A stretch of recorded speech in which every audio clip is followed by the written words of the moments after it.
the ephod, the breastplate, and the trousers for the high priest. Now, the trousers I bring up for one specific reason that I can kind of get them out of the way very quickly because it goes down to the thigh. So, what they mention as trousers, I call shorts. So, that's a real quick idea. You know, have people have the idea it goes down to the calf or something, it goes to the thigh. So, since it's not even, it doesn't say it goes to the knee, so it's shorts. Now, since it's undergarments, you can think of it as boxer shorts. Don't care, it's what it is. So that's the trousers or the breeches. When it comes to the ephod and the breastplate, we are given some things, and anytime you look online, or at least the majority of time that we look online, what they usually do is they take white thread, again, it'll be linen, purple, scarlet, or what we would think of as red, and blue, and they just twist these things together, and they make basically one rope, and they do it. And again, we've been in kindergarten and everything when they had color wheels, and you spin it real fast, and those colors, as they spin, they come into gray because they kind of lose their intricacy as you start combining them and mixing them like that. But remember, in verse 6, and again, it's repeatedly through here, make the ephod of gold and blue and purple and scarlet and a finely twisted linen, the work of skilled hands. So it's supposed to be skilled hands. I don't think skilled hands is just, I'll kind of mix these up and then I'll put them together. In fact, when I think of something like this, I think of designs like paisley. I think of plaid, like, the Scottish kilts are done plaid. I can think of a lot of different designs. Maybe they,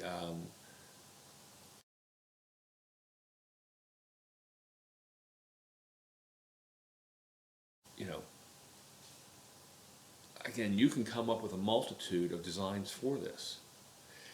The other aspect, when I look at the breastplate, usually what you see is you see the fabric and then you see this giant chunk of gold holding the stones on there. Almost like basically two separate pieces. This is one piece. So the stones should be set onto the actual fabric. Now again, can they do that with a gold setting and sew that on? Absolutely. The other thing about it, we had the same thing for the ephod, where the only gold they really put there is to put the onyx stones with the name of the tribes and to basically sew that on. I don't think so. In fact, I think they're more than likely what you're doing is if you see a color change, let's assume that we're doing squares like plaid, okay? And we have multiple different ways of doing it. Maybe we do the blue with the stripes, and then in there we have a scarlet or a red square and a purple square, red square, and maybe we even set the stones on those. It could be. Or in fact, if we want to go, again, these are very basic designs, and again, I'm not skilled, but maybe it's all scarlet as the squares. And then inside of that, they do a red circle, or sorry, a purple circle inside the scarlet square.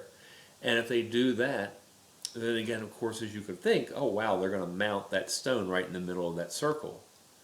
So that's very much of a possibility. And if I'm thinking about that, I would also think gold, you can pound it down very thin to a thread, and then you can actually, wherever you have a color change, you could sew around that, make it even look better, and do that in gold. So when the blue goes to the scarlet or to the purple square, hem that around, basically embroider around that in gold.